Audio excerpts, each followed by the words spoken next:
everyone, welcome to our second episode of the LineaTalk series.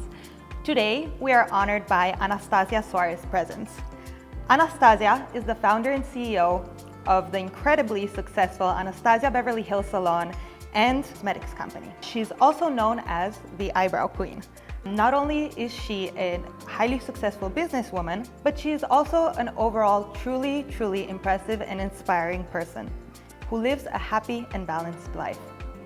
Today, we will talk about how she has gotten to where she is and how she manages to maintain her health and happiness on a daily basis. So, Anastasia, thank you so much for joining me. I am so happy to have you here on our LineaTalk series. And I wanted to, jump in and ask you a couple of questions. I know that you are aware that connection through relationships and friendships is one of the most important aspects of wellness. Can you tell me a bit about your relationship with your mother and your daughter? First of all, thank you so much for inviting me to be a second guest on your series. Congratulations. I'm very proud of you, and I'm sure your mother and your father are very proud of you. At the end of the day, the biggest accomplishment our parents are their children. So I'm so excited and supportive of everything you want to do. Thank you. So as a Macedonian, you have to be a winner all the time. That is true. Yes. We're both Macedonians. Yes, both Macedonians. My relationship with my mother and my daughter, I have to say that is incredible strong. My mother, from the beginning when I was little, was a role model for me, and I hope I am a role model for my daughter. We grew up in a family that, as you know, Macedonian, we're so together with everyone, grandparents, cousins, uncles, and everybody was very supportive, very judgmental, but very supportive. The love was unconditional. So I think my mother, I looked up to my mother because she was such an incredible businesswoman in Romania, where, remember, I grew up in a communist regime where you were not able to have your own business, and she managed to do that because she was extraordinarily resilient. They came in Romania during the Second War. My grandfather lost everything. The communist regime took almost everything from him, but my mother was a winner. I remember listening to my mother, and it was absolutely nothing that was impossible for her. My mother will always find a way. It was very impressive, and it's with me, and I think that's why I believe so much that everything is possible, number one, because of my mother. Two, she was always positive. She never, ever had a bad day, my mother. She believed, she loved her clients, she loved what she did. She was so passionate because she worked so many hours, and I used to ask her, Mom, aren't you bored? And she was like, I love what I do. And I end up giving the same answer to my daughter when she asked me in early 90s. And I think I became my mother, and I'm sure my daughter will become me when she grows up. Well, she's definitely on the path because she's very successful and she's following closely in your footsteps. So I know she will be. But, you were talking a bit about communism and hardship. Everyone goes through hardship in life at one point or another. And from just, any experience, you have to learn, and you also have to recalibrate. Knowing your story and knowing, the history of our country, hardship is not a stranger to you, but you have soared from it incredibly, and you are genuinely a happy and healthy person.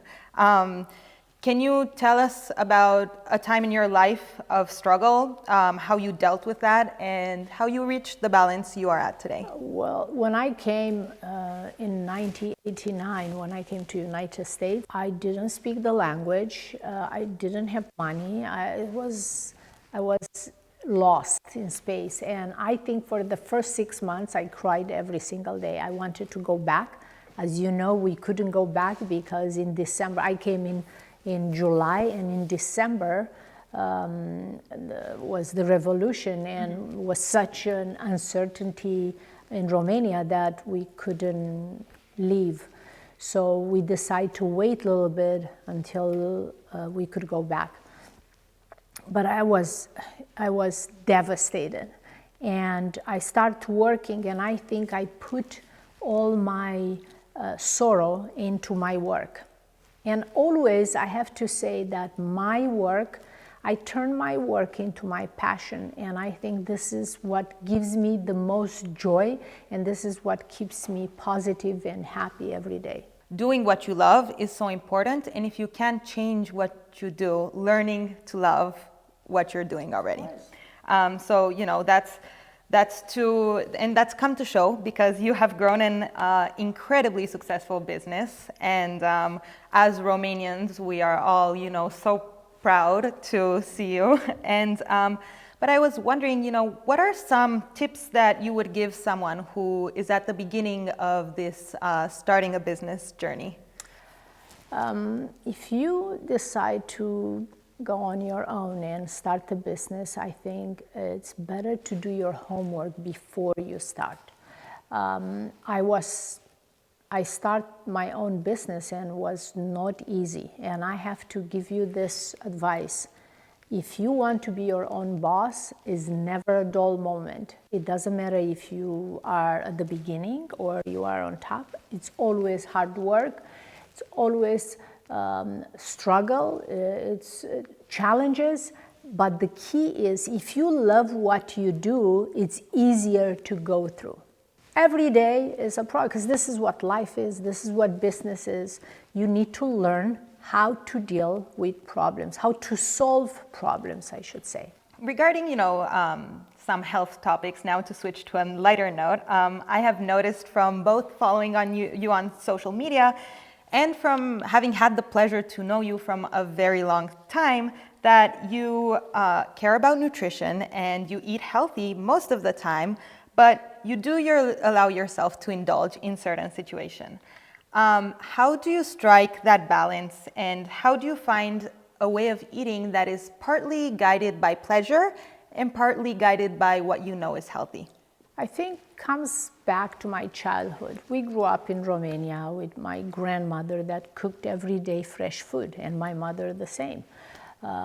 They used to have a farm, I mean animals and chicken. I remember once a week we'll have chicken, and my grandmother would say, well, what chicken we'll have? Oh, the red one, Grandma. This is how it was. And we used to nurture the animals. It was a different way of eating. We never snack, as you know, because we didn't have Coca-Cola and Mars and Snickers and all the sweets. And I grew up eating very healthy. Then I came here, and I was a little taken back because, of course, I wanted to try everything. And I realized that it wasn't that good. My stomach didn't accept it, because when you have a certain DNA, you are born in a certain region, when you change that, your body cannot adjust. I start cooking myself. I cook a lot. I love to cook. And I try to eat a lot of proteins, vegetable, salads a little bit. I don't like that much sweets, and I will indulge if I have a party, and of course I have to serve sweets because they look good. But I know that next day I have to keep a balance and to eat less to take those calories away. But I'm very disciplined with my diet. Yes. I have to say. And discipline is very important. It's important to know, when you can let loose a bit, but then to get back on track as soon as possible. For sure. And also, I love that you said that you cook, because I think that more and more people have become strangers to their kitchen. Yeah. And I think that just the process of cooking is a way of nourishing your yes. mind and getting your body ready for good food for you. Not only that, like I remember when my grandmother or my mother used to cook, and I do the same thing. When you cook for your family, you put so much love into whatever you do. You set them. I remember we used to sit there and wait for grandmother to take the bread, fresh bread from the oven, and was such a joy, and she loved to do that. That's love that you eat in the same time with the food. Talking about food, sometimes it's hard to fulfill all of our nutritional needs through diet. Are there any supplements that you take in addition to your lifestyle? Yes, I take supplements, not too many. I'm not too crazy. My body doesn't accept, like my stomach will hurt if I take too many, but I definitely take the B's, B12, B6, B1. I take L-arginine. I take sometimes zinc, magnesium, vitamin C, not too much. So I try to take nutrients from the food as much as I can, but I take some supplements, and I don't take all the time. I take breaks. You do have to take breaks during supplements. It's important to give your body a rest and to give your body time to assimilate what you're taking. You look incredible, and that's not something I'm saying. Everyone knows it. It's proven fact. Do you have a routine that you stick to in regards to fitness? What is your workout regimen? Well, I have a trainer, an Olympian, a Greek Olympian, that is extremely strict, and I love him because he's so strict. I love to be challenged, and you cannot tell me. And he's so smart. He's like, well, we'll do this, like 25 of them. I think will be better if we do 35, but I'm happy with 25, and of course, I have to do 35. I cannot be average. I have to beat myself. He motivates you. Yes, so he knows how to motivate, and what I like about him is just he sticks to the program. I don't have conversation other than that, just my gym. I'm intense. I don't want to have my hour taken away by giving business advice or talking about what we did last night. No, it's work nonstop. I'm very disciplined, as you know. I admire you for that, and it shows. What about your nutrition and your self-care? Do you have a regimen for that, or do you kind of, like a face routine, a morning routine, a night routine? Are you talking about skincare? Yeah. Oh, yeah, of course. I grew up with my mother. She was 13, and she used to use Maria or something like that, was a face cream in Romania. She was obsessed with skincare, and I was 5 years old, and she used to take me to Mariana, her facialist, and my mother was into beauty since I remember. And she used to have her hairstylist and manicurist, pedicurist. You know how we used to go to the beauty salon every Sunday, because every Sunday was a birthday, a wedding, or something to celebrate, and she always wanted to look fabulous. So of course I use so many creams, products, hair. I mean, I cannot tell you even how many products. I like to explore, I like to use the best, and I'm open to try new things. I think it's important to do that, because, hey, my hair, it's important to keep it healthy.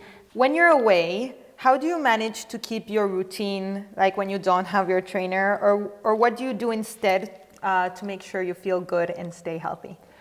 So when I travel, By the way, I don't eat breakfast. I have 2 long espresso in the morning, even here, or if I travel, I don't eat breakfast. Kind of like intermittent fasting? Yes, yes. I do that too. I eat, unfortunately, I have to do dinners because course. my business and I have to entertain. So I eat late, and I try to have my first meal around 12 o'clock. And could be light, doesn't need some protein, chicken breast or steak, a tiny little bit with the vegetables. Okay. So that's my meal. When I travel, I have salad with grilled chicken. This is my assistant knows. I don't eat too much because when I work, I don't like to eat that much. Yeah. And I use a lot of my energy to, when I work, I do personal appearance, I take pictures, you consume a lot of energy. But I like to stay clean and don't drink too much coffee. I drink only 2 coffees in the morning and that's it. Okay. Maybe I will have a tea. Yeah. And then for dinner, again, light dinner, not too much. Yeah. I like to split kind of the entree with like my boyfriend or Yeah. Claudia doesn't want, my daughter doesn't like to split anything, but or if I will be just myself, I will order and I will eat only half. So as you said, you go to a lot of dinners and your schedule runs pretty late. You put a lot of work into socializing, but Yes, I do. You also seem so well rested and refreshed always. What is your sleep schedule like, and what do you like to do to unwind your mind? I go to bed maybe 12:30, and I wake up at 7:30. That's my phone is turned off. I cannot be bothered because if I wake up at 4 o'clock in the morning, forget it. I'm ruined for the entire day. So I sleep very well, and deep sleep. I mean, I sleep so well, and I recharge my brains, my cells, my everything, and that's, I think, very good and very healthy. People are different. Some people can function with less sleep. Some people with more. I think it's very important to get 7 hours. Very. And your insides, like you feel well rested when you wake up. Imagine what your cells feel. Yes, of course, of course. But another thing I wanted to ask is, in the 15 years I have known you, today included, I have not seen you wear anything but the most put together and chic outfits. Can you talk a bit about your style and how dressing a certain way makes you feel? So I grew up with my parents that they had the tailor shop. My mother used to make clothes for women and my father for men. And because I was so good with the designing, I used to design the clothes drawing the clothes for my mother. And I used to do my homework between sewing machines because she had people working for her. So I grew up with the sense of style, with the fabric. My father talking about how important the sleeves are and how this fabric is so important. So I have this in my DNA. I'm obsessed with clothes. Actually, I moved to this house and I realized that I have a problem. I have a big problem with clothes. I have so many clothes. That's a good problem. But I remember growing up, I was a little girl, and my father used to make my mother a coat that will match her dress and the shoes and everything. So my mother was very chic. She obviously she used to make her own clothes, and my father used to make her coats. And I think I grew up with that sense of fashion and style. And if I describe my style I think it's classic, but with a twist. It's chic, and I don't like trendy stuff. Mm-hmm. I like things that I know I look good for my body. Mm-hmm. I don't shop trendy. Yeah. I shop what is good for me. Yes. What works for my body, what makes me look taller, skinnier than the whole shebang. Because I remember my mother doing the measurements, and she used to say, well, actually she knew golden ratio applied to the body without knowing about Leonardo da Vinci, but later on I figured out she understood the proportion of the body. And the body is in a, as you know, the Vitruvian Man, Leonardo da Vinci theory, has to be in a great proportion. Yeah. We all are not in, most of us, very few are perfect proportion. So by picking the right clothes could change completely your look, by getting the right skirt shape or pants or blouse. Yeah. And I apply exactly the same theory to shaping eyebrows and creating makeup. And why makeup? Why we use makeup? We use makeup to create a perfect balance and proportion of our face, our feature. So it's the same thing with the body. So I go deep with fashion. That's amazing. No, that's super impressive, and also it's so refreshing to know that you don't particularly, you're not a trend chaser. No, I'm not. You look for what fits for you and what is good for your body and what looks good on you. And I think that more and more people should do that. I encourage everyone to really, really look in the mirror, because I do this and I advise and at least I suggest to my clients when they do their makeup, when they do their eyebrow, it's about you. We all have different body, we all have different bone structure. So what works for me doesn't work for you. So we need to study ourselves and look and say, hey, this is what works for me the best. Yeah, that's true. And it applies, you're saying, you're preaching to the choir, it applies in all aspects of your life. All aspects. Life, fashion, beauty, relationship, everything. Yeah. Yes. What works for someone does not work for someone else. Correct. And just, to be able to connect your mind and your body and the mirror for sure. is a great trio to have. Yeah. I have noticed that you always exude such positivity and happiness. However, I'm sure that you are no stranger to bad days. Is there anything that you do or think about to bring your spirits up when you're having an off day?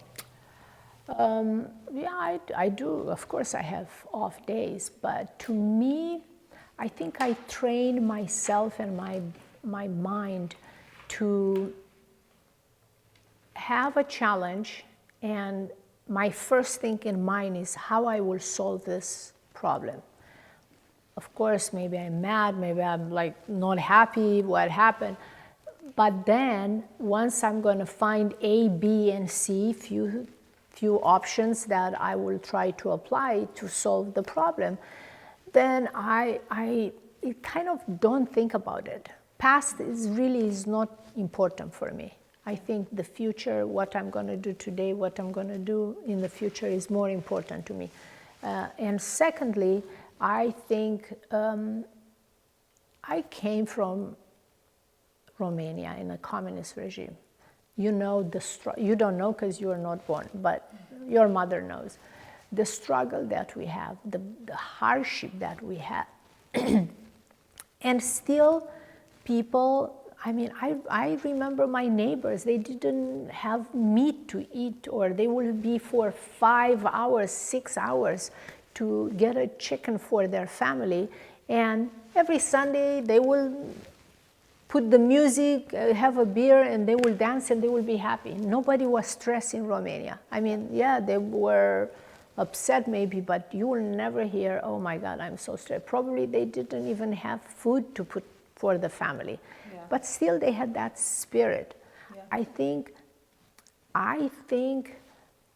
and again, let me go back to myself. I remember that. That is in my soul, my DNA. And I live in the best country on the planet. I have the best life that I made it myself. I set myself to this. I have nothing to complain. I have all the reasons to be happy every day. That's amazing. And it's so touching that you say how people in even the worst times, let's say, that we can imagine now, we're happy. And when you live a life that's not even let's say perturbed by political unrest, or it's a pity to sulk in your sorrows instead of Yes. looking for the future I and agree looking with for a you. brighter day. I think what's happening, especially with the youth, because social media, as much as I love social media, I think is incredible, but it's like a double sword edge. Yeah. It's almost like trendy to oh, I need to be like this one. I'm like, no, you don't need to be. You need to be yourself. Yeah. Do not compare yourself to anyone. Don't try to be like anyone else.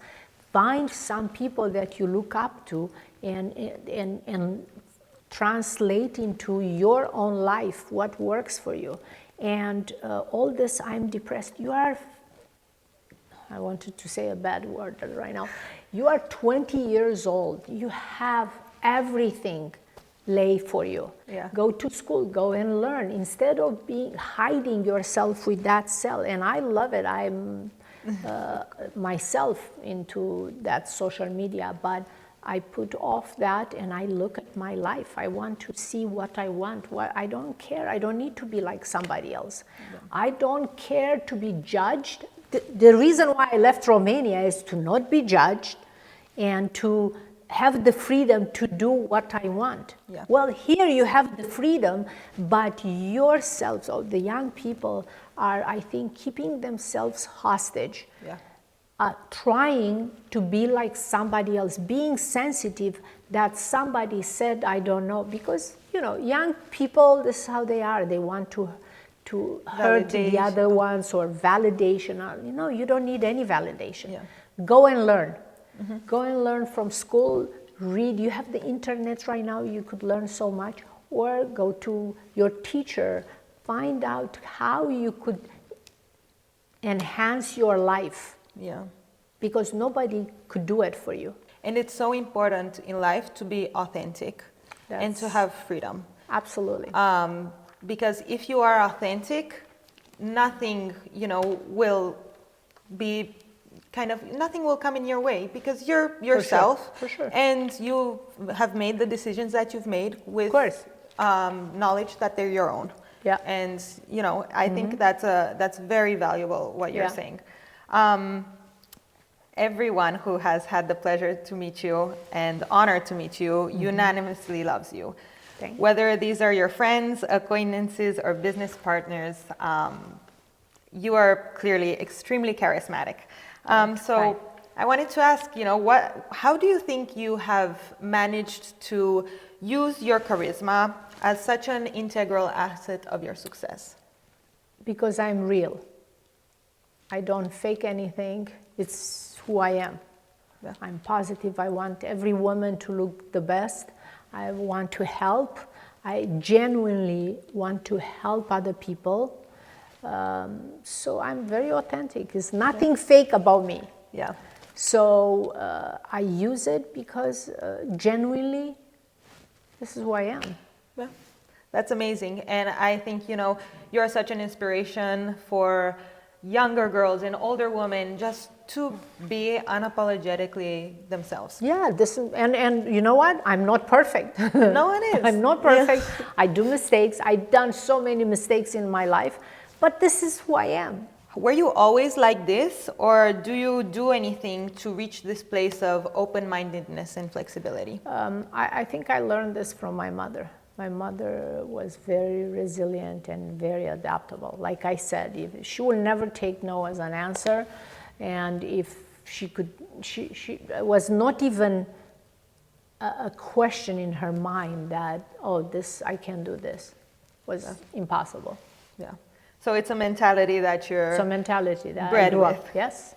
My question is, I love bread. I mean, if it's up to me, I will eat bread and pasta every day. But of course, I'm disciplined and I cannot do that.